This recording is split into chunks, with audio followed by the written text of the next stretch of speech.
Hey guys, it's week number 3 and I have another story for us. Our story this week is Angelina on stage. Okay, so there it is, Angelina on stage.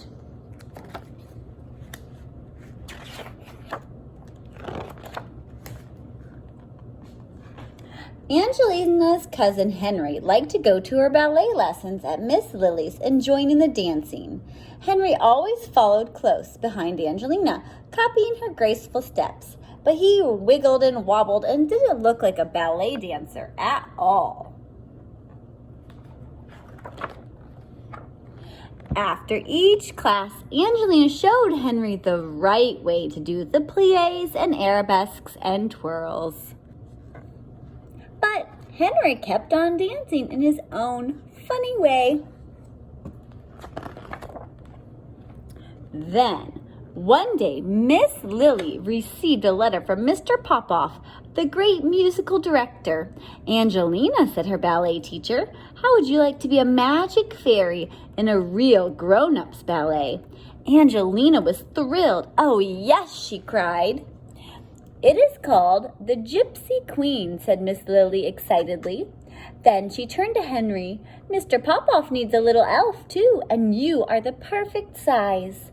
Hooray, shouted Henry, but Angelina just crossed her fingers for good luck, hoping he wouldn't do anything too silly.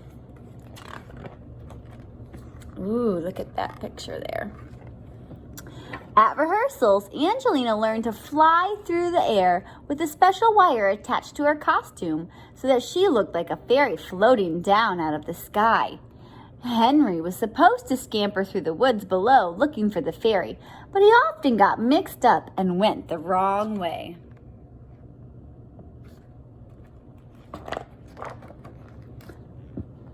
All the actors and actresses adored Henry anyway, and during the breaks, the lovely Madame Zizi gave him little treats in her dressing room. Then Mr. Popoff decided that Henry should say something on stage, and Angelina felt very jealous. Everyone cheered when Henry came on stage and said in his little squeaky voice, "There goes my friend, the magic fairy." But he was not so good at finding his way from the dressing room to the stage and was always getting lost.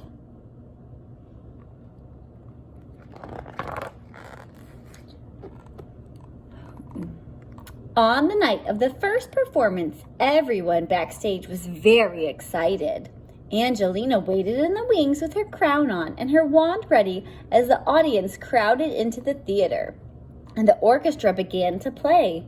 Madame Zizi glanced around nervously and said, "Oh dear, where's my little elf?"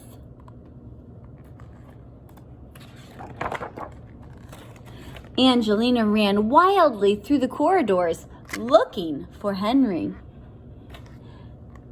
and bumped into him as he was running the wrong way down the hall.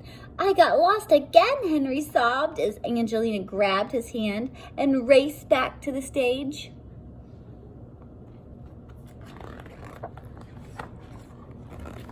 Angelina had her special wire fastened just in time. She soared up over the trees, waving her magic wand, as Henry jumped out from the wings and skipped through the woods to the front of the stage.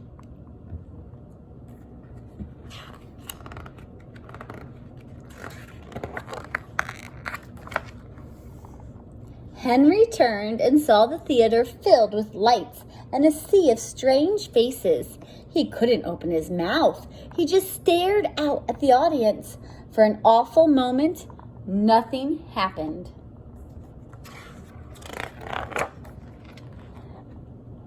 Serves him right, thought Angelina, still feeling annoyed. But when she looked down and saw how terrified Henry looked, she felt sorry for him. Angelina waved her magic wand and called to Henry in a loud, clear voice. "Hello, little elf, can you see me?" Henry looked up with relief and said, "There goes my best friend, the magic fairy."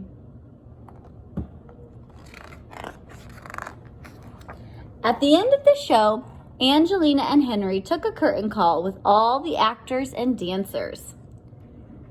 The audience cheered and clapped, and the director thanked everyone for a wonderful performance. Madame Zizi gave Angelina some of her own roses, and Mr. Popoff smiled at her and said, "You're a fine actress, and you'll have a speaking part too from now on." Angelina was so pleased that she took Henry by the hands and waltzed around the stage with him until they were both very dizzy. The end. Okay, guys, so we are continuing our craft. Remember, we worked on our puppets. And then last week we created our puppet theater out of a shoebox or other cardboard options if that's what you had at home. And today we start decorating them. All right, so I have mine that I've been working on here.